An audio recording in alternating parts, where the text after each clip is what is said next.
Hi hello ನಮಸ್ಕಾರ, ಎಲ್ಲ ಚೆನ್ನಾಗಿದ್ದೀರಲ್ವಾ? So ನಾವು ಕೋಡಿಂಗ್ ಅಂಡ್ ಡಿಕೋಡಿಂಗ್ ನೋಡ್ಕೊತಾ ಇದ್ವಿ ಇಷ್ಟು ದಿನ.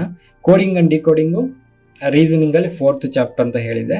ಆ ಕೋಡಿಂಗ್ ಅಂಡ್ ಡಿಕೋಡಿಂಗಲ್ಲಿ 5 ಟೈಪ್ಸ್ ಇರುತ್ತೆ. ಆ 5 ಟೈಪ್ಸಲ್ಲಿ 5th ಟೈಪ್ ಬಂದು ಇವತ್ತು coding and decoding, video number RK16 ಕಾಣಿಸ್ತಿಲ್ವಾ? ಸಾರಿ, ಕೋಡಿಂಗ್ ಅಂಡ್ ಡಿಕೋಡಿಂಗು ಅದರಲ್ಲಿ 5th ಟೈಪ್ ಬಂದು RK16 ಅಂತ ಅಂದರೆ ಏನಂತ ನಿಮಗೆ ಗೊತ್ತು. ಒಂದೊಂದು ವಿಡಿಯೋಗೆ ಒಂದೊಂದು ಟಾಪಿಕ್ಗೆ ಒಂದೊಂದು ವಿಡಿಯೋ ನಂಬರ್ ಕೊಡ್ತಾ ಇದ್ದೀವಿ ಅಂತ. ಕೋಡಿಂಗ್ ಬೈ ಅನಾಲಜಿ ಅಂತ ಒಂದು ಕೊಡ್ತಾರೆ. ಅಂದರೆ ಕೋಡಿಂಗ್ ಅಂಡ್ ಡಿಕೋಡಿಂಗಲ್ಲಿ ಕೋಡಿಂಗ್ ಬೈ ಅನಾಲಜಿ ಈ ಥರ ಸಮ್ಸ್ ಬಂತು ಅಂದರೆ ಎಕ್ಸಾಮ್ಸಲ್ಲಿ ನೀವು ಅವತ್ತು ಪುಣ್ಯ ಮಾಡಿದ್ರ ಅಂತ ಅಂದ್ಕೊಳ್ಳಿ. ಯಾಕಂತಂದರೆ ಇದರಷ್ಟು ಈಸಿ ಇನ್ಯಾವುದೂ ಇರೋಲ್ಲ. ಕೋಡಿಂಗ್ ಅಂಡ್ ಡಿಕೋಡಿಂಗಲ್ಲಿ ಅಷ್ಟು ಈಸಿ ಇರುತ್ತೆ, ಆಯಿತಾ? ಏಕೆ ಅಂತಂದರೆ ಇವಾಗ ನೋಡಿ ನಿಮಗೆ ಗೊತ್ತಾಗುತ್ತೆ. ಅದಕ್ಕಿಂತ ಮುಂಚೆ ಒಂದೇ ಒಂದು ಮಾತು, ಸ್ಮಾಲ್ ಮಾತು. ಇನ್ ಕೇಸ್ ಯಾರಾದರೂ ಇದು full coding and decode compilation videos ನೋಡ್ತಾ ಇದ್ರೆ ಅವರು ಇನ್ನು ಯಾವ ವೀಡಿಯೋಸ್ ನೋಡೋದು ಬೇಕಾಗಿಲ್ಲ. ಇನ್ ಕೇಸ್ ಸಪ್ರೇಟ್ ವಿಡಿಯೋ ನೋಡೋರಿಗೆ ಆಲ್ರೆಡಿ ಗೊತ್ತಿರುತ್ತೆ ಇದು 5th ವಿಡಿಯೋ ಅಂತ, ಓಕೆನಾ?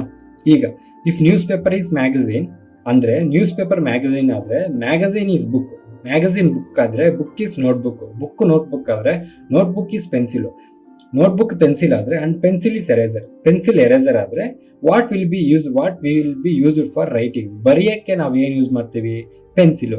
ಆದರೆ ಕ್ವಶನಲ್ಲಿ ಏನು ಕೊಟ್ಟಿದ್ದಾರೆ? ಪೆನ್ಸಿಲ್ ಈಸ್ ಎರೇಸರ್ ಅಂತ ಕೊಟ್ಟಿದ್ದಾರೆ. ಡೈರೆಕ್ಟಾಗಿ ಎರೇಸರ್ ಅಂತ ಹಾಕಿ.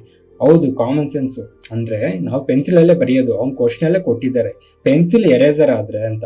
ಸೊ ಯಾವುದ್ರಲ್ಲಿ ಬರೀತೀವಿ ಅಂತ ಅಂದರೆ ನಾವು ಎರೇಸರ್ ಅಂತ ಹಾಕ್ಬೇಕು. ಯಾಕಂದರೆ ಪೆನ್ಸಿಲ್ ಎರೇಸರ್ ಅಂತ ಅವನೇ ಕೊಟ್ಟಿದ್ದಾನೆ ಕ್ವಶನಲ್ಲಿ. ಅದೇ ಥರ. ಸೊ ಕನ್ಫ್ಯೂಸ್ ಆಗಬೇಡಿ. ನೀವು ಲಾಜಿಕ್ ಮೆಥಡ್ ಅಂದರೆ ಲಾಜಿಕ್ಕಾಗಿ ನಾವು ಏನು ಡೈಲಿ ಲೈಫಲ್ಲಿ ಯೂಸ್ ಮಾಡ್ತೀವೋ ಅದನ್ನ ಅವರು ಬೇರೆ ಥರ ಕೊಟ್ಟಿರ್ಬೋದು. ಇದಕ್ಕೂ ಸಂಬಂಧ ಇಲ್ವಲ್ಲ ಅಂತ ಅಂದ್ಬಿಟ್ಟು ನೀವು ಬೇರೆದು ಹಾಕಕ್ಕೆ ಹೋದರೆ ರಾಂಗ್ ಆಗಿಬಿಡುತ್ತೆ. ನೀವು ಇಂಥದ್ದು ಕ್ವಶನೇ ನೋಡೋದು ಬೇಕಾಗಿಲ್ಲ. ಆ್ಯಕ್ಚುಲಿ ಇಂಥ ಕ್ವಶನ್ಸ್ ಬಂದರೆ ನೀವು ಕ್ವಶನೇ ನೋಡೋದು ಬೇಕಿಲ್ಲ. ಲಾಸ್ಟಲ್ಲಿ ಒಂದು ಲೆಟರ್ ಕೊಟ್ಟಿರ್ತಾನೆ, ಲಾಸ್ಟಲ್ಲಿ ಒಂದು ಸೆಂಟೆನ್ಸ್ ಕೊಟ್ಟಿರ್ತಾನೆ. When VIBGYOR is return in reverse order ಅಂತ ಕೊಟ್ಟಿದ್ದಾರೆ. ಅಂದರೆ ಏನು ಕ್ವಶನ್ಸ್ ಕೊಟ್ಟಿರೋದು?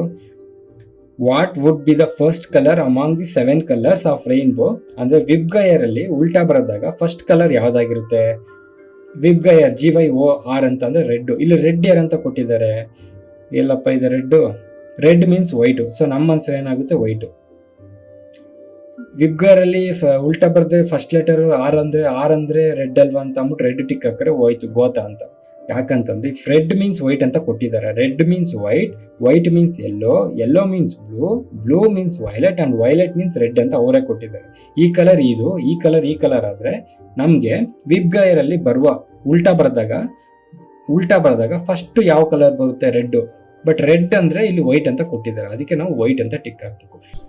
ಪರವಾಗಿಲ್ಲ ಗುರು, ಇವನ್ ವಿಡಿಯೋಸ್ ನೋಡಿ ಕೂಡ ನಾವು ಎಕ್ಸಾಮ್ ಬರೀಬೋದು ಅನ್ನೋ ನಂಬಿಕೆ ನಿಮಗೆ ಬಂದಿದ್ರೆ ಒಂದು ಲೈಕೋ ಸಬ್ಸ್ಕ್ರೈಬ್ ಮಾಡಿದ್ರೆ ನಮಗೂ ಸ್ವಲ್ಪ ಮೋಟಿವೇಶನ್ ಸಿಗುತ್ತೆ.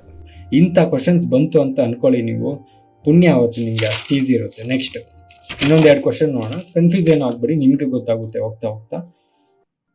Next question, if litre means kilogram, ಲೀಟರ್ನ ಕಿಲೋಗ್ರಾಮ್ ಅನ್ಕೊಳ್ಳಿ, ಕಿಲೋಗ್ರಾಮ್ ಮೀನ್ಸ್ ಕಿಲೋಮೀಟರ್, ಕಿಲೋಗ್ರಾಮ್ನ ಕಿಲೋಮೀಟರ್ ಅನ್ಕೊಳ್ಳಿ, ಸೆಂಟಿಮೀಟರ್ ಅಂದರೆ ಮಿಲಿಮೀಟರ್ ಅಂತ ಅನ್ಕೊಳ್ಳಿ. ಹಾಗಾದರೆ what is the standard unit of weight? ನಾವು ವೆಯ್ಟ್ನ ಯಾವುದ್ರಲ್ಲಿ ಹಾಕ್ತೀವಿ? ಈಗ ಅಂಗಡಿಗೆ ಹೋದಾಗೆಲ್ಲ ಯಾವುದ್ರಲ್ಲಿ ತೂಕ ಹಾಕೊಂಡ್ಬರ್ತೀರಾ?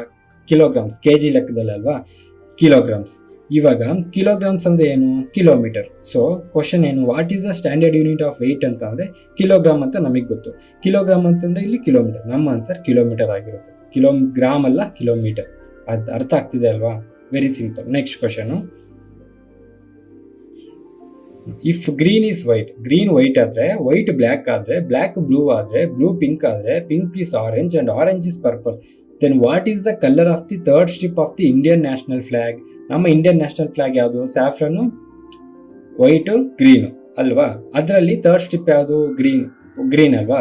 ಗ್ರೀನು ಇಲ್ಲೇನಾಗಿದೆ? ಗ್ರೀನ್ ಈಸ್ ವೈಟ್ ಆಗಿದೆ. ಸೊ ನಮ್ಮ ಆನ್ಸರ್ ಏನಾಗುತ್ತೆ? ವೈಟ್ ಆಗುತ್ತೆ. ಅರ್ಥ ಆಗ್ತಿದೆ? ಇಲ್ಲೇ ಕೊಟ್ಟಿದ್ದಾರೆ green is white. 3rd colour ಯಾವುದು ಬರೋದು ನಮಗೆ? ಸಾಫ್ರಾನು, ವೈಟು, ಗ್ರೀನ್ ಅಲ್ವಾ? Green is white. ನಮ್ಮ ಆನ್ಸರ್ ವೈಟ್. ಇವಾಗ ನೆಕ್ಸ್ಟ್ ಇನ್ನೊಂದು 2 ಕ್ವಶನ್ಸ್ ಇದೆ. ಇದು ನೀವೇ ಆನ್ಸರ್ ಮಾಡಿ, ನನಗೆ ಕಮೆಂಟಲ್ಲಿ ತಿಳಿಸಿ ಯಾರು ಕರೆಕ್ಟಾಗಿ ಆನ್ಸರ್ ಮಾಡ್ತೀರೋ. ಸೇಮ್ ಮುಂಚೆ ಥರ ಅವ್ರದ್ದು ಕಮೆಂಟಲ್ಲಿ ಪಿನ್ ಮಾಡಿ ಇಟ್ಟಿರ್ತೀನಿ, ಫಸ್ಟ್ ಕರೆಕ್ಟ್ ಆನ್ಸರ್ ಮಾಡಿದವರು. ಸೊ ಇದನ್ನು ನೋಡ್ಕೊಳ್ಳಿ, ಇದನ್ನು ನಂಗೆ ಆನ್ಸರ್ ಮಾಡಿ. ಏನಾದ್ರು ಕನ್ಫ್ಯೂಷನ್ ಇದ್ದರೆ ಟೆಲಿಗ್ರಾಮ್ ಚಾನಲಲ್ಲಿ ಇಂಡೆಕ್ಸ್ ಇದೆ ತಿಳ್ಕೊಳ್ಳಿ, ಇದು ಅಥವಾ ಪ್ಲೇಲಿಸ್ಟ್ ಇದೆ, ಪ್ಲೇಲಿಸ್ಟಲ್ಲಿ ನೋಡ್ಕೊಂಬಿಟ್ರೆ ನಿಮಗೆ ಗೊತ್ತಾಗ್ಬಿಡುತ್ತೆ. ಸೊ ಈ ವಿಡಿಯೋಗೆ ಇಷ್ಟೇ, ವೆರಿ ಚಿಕ್ಕ ವಿಡಿಯೋ ಆಗಿರ್ಬೋದು, ಬಟ್ ಈ ಥರ ಬಂದಾಗ ಇವಾಗ ನಾನು ಏನೇನು ಕೋಡಿಂಗ್ ಆ್ಯಂಡ್ ಡಿಕೋಡಿಂಗ್ ಇದು ಇಲ್ಲಿಗೆ ಮುಗಿದೋಗುತ್ತೆ. ಕೋಡಿಂಗ್ ಆ್ಯಂಡ್ ಡಿಕೋಡಿಂಗಲ್ಲಿ ಏನೇನು ಬಂತು ಅಂತ ಎಲ್ಲ ಹೇಳಿದ್ದೀನಿ. 5 ಟೈಪ್ಸ್ ಬರುತ್ತೆ. 5 ಟೈಪ್ಸಲ್ಲಿ ಯಾವ್ಯಾವ ಥರ ಕ್ವಶನ್ಸ್ ಬರುತ್ತೆ ಅಂತಲೇ ಹೇಳಿದ್ದೀನಿ. ಇದೆಲ್ಲ ಒಂದ್ಸಲ ನೋಡ್ಕೊಂಬಿಟ್ರೆ ನಿಮಗೆ ಕೋಡಿಂಗ್ ಡಿಕೋಡಿಂಗ್ ತುಂಬ ಈಸಿ ಆಗುತ್ತೆ. ಕನ್ಫ್ಯೂಷನ್ನೇ ಮಾಡ್ಕೊಂಬಿಡಿ, ಸಿಕ್ಕಾಪಟ್ಟೆ ಈಸಿ. ರೀಸನಿಂಗ್ ಅಂದ್ರೆ ಈಸಿ, ಇದರಲ್ಲಿ ಮಾರ್ಕ್ಸ್ ಮಾತ್ರ ಕಳ್ಕೊಂಬೇಡಿ. Thank you. ಫಸ್ಟ್ ಟೈಮ್ ನೋಡ್ತಾ ಇರೋರಿಗೆ ಈ ವಿಡಿಯೋ ನಂಬರಲ್ಲಿ ಏನಾದರೂ ಕನ್ಫ್ಯೂಷನ್ ಇದ್ದರೆ, ವಿಡಿಯೋ ನಂಬರ್ ಅಂತ ಅಂದರೆ ಏನಿಲ್ಲ, ನಾವು ವೀಕ್ಲಿ ಟಾಸ್ಕ್ ಮಾಡ್ತಾಯಿದ್ದೀವಿ. ಅಂದರೆ ಪ್ರಿಪ್ರೇಷನ್ಸ್ನ ಫಸ್ಟಿಂದ ಮಾಡೋರಿಗೆ ಅಥವಾ ಸ್ಟಾರ್ಟ್ ಮಾಡೋರಿಗೆ ಒಂದು ವೀಕ್ಲಿ ಟಾಸ್ಕ್ ಥರ ಕೊಟ್ಟಿರ್ತೀವಿ. ಸೊ ಆ ವೀಕ್ಲಿ ಅವ್ರು ಏನೇನು ಓದ್ಕೊಬೇಕು ಅಂತ ಎಲ್ಲ ಅದರಲ್ಲೇ ಇರುತ್ತೆ. ಸೊ ಇದು ನಿಮ್ಗೆ ಕ್ಲಿಯರಾಗಿ ಅರ್ಥ ಆಗಬೇಕು ಅಂತ ಅಂದರೆ ನಮ್ಮ ಟೆಲಿಗ್ರಾಮ್ ಚಾನಲ್ನಲ್ಲಿ ಇಂಡೆಕ್ಸ್ ಇದೆ. ಇಂಡೆಕ್ಸ್ಗೆ ಹೋದರೆ ನಿಮಗೆ ವೀಕ್ಲಿ ಟಾಸ್ಕ್ ಇರುತ್ತೆ.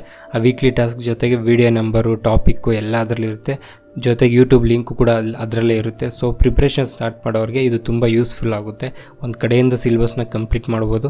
ಒಂದ್ಸಲ ಚೆಕ್ ಮಾಡಿ, ನಿಮಗೆ ಗೊತ್ತಾಗುತ್ತೆ. ಫುಲ್ ವಿಡಿಯೋ ನೋಡಿದ್ರೆ ನೀವು, wow, thank you so much. So ನಿಮ್ಮಂಥವ್ರಿಂದನೇ ಸ್ವಲ್ಪ ಮೋಟಿವೇಶನ್ ಸಿಗುತ್ತೆ. ಅದೇ ಥರ ಈ ವಿಡಿಯೋ ಇಷ್ಟ ಆಗಿರೋ ಲೈಕ್ ಮಾಡಿ, ಇಷ್ಟ ಆಗಿಲ್ಲ ಅಂತ ಅಂದರೆ ಡಿಸ್ಲೈಕ್ ಮಾಡಿ. ಏನಾದ್ರು ಕ್ವಶನ್ಸ್ ಇದ್ದರೆ ಕಮೆಂಟ್ ಮಾಡಿ. ಇಲ್ಲ ನಿಮ್ಮ ಫ್ರೆಂಡ್ಸ್ ಯಾರಾದರೂ ಇದೇ ಥರ ಗೌರ್ಮೆಂಟ್ ಎಕ್ಸಾಮ್ಸ್ಗೆ ಪ್ರಿಪೇರ್ ಆಗ್ತಾರೆ, ನಿಮಗೆ ಇದು ಚೆನ್ನಾಗಿ ಅರ್ಥ ಆಗಿದ್ದರೆ, ನನ್ನ ನಂಬೋದು ಅಂತ ನಿಮಗೆ ಅನಿಸಿದ್ರೆ ಅವ್ರಿಗೂ ಈ ವಿಡಿಯೋನ ಶೇರ್ ಮಾಡಿ. ನಾನು ಸಬ್ಸ್ಕ್ರೈಬ್ ಮಾಡ್ತಿರೋ ಬಿಡ್ತಿರೋ ನಿಮ್ಮ ಇಷ್ಟ. ನಮ್ಮ ಪರ್ಪಸ್ ಅದಲ್ಲ. ಯಾರಾದರೂ ಒಬ್ಬರು ಈ ವಿಡಿಯೋಸ್ ನೋಡಿ ಗೌರ್ಮೆಂಟ್ ಎಕ್ಸಾಮ್ ಪಾಸ್ ಆದರೂ ನಮಗೆ ಅದೇ ದೊಡ್ಡ achievement. So thank you so much. ಈ ವಿಡಿಯೋಗೆ ಇಷ್ಟೇ. ಮತ್ತೆ ಮುಂದಿನ ವೀಡಿಯೋಲಿ ಸಿಗೋಣ. ಅಲ್ಲಿವರೆಗೂ ಮಜಾ ಮಾಡಿ. ನನ್ನ ಹೆಸರು ತೇಜ. ಬಾಯ್.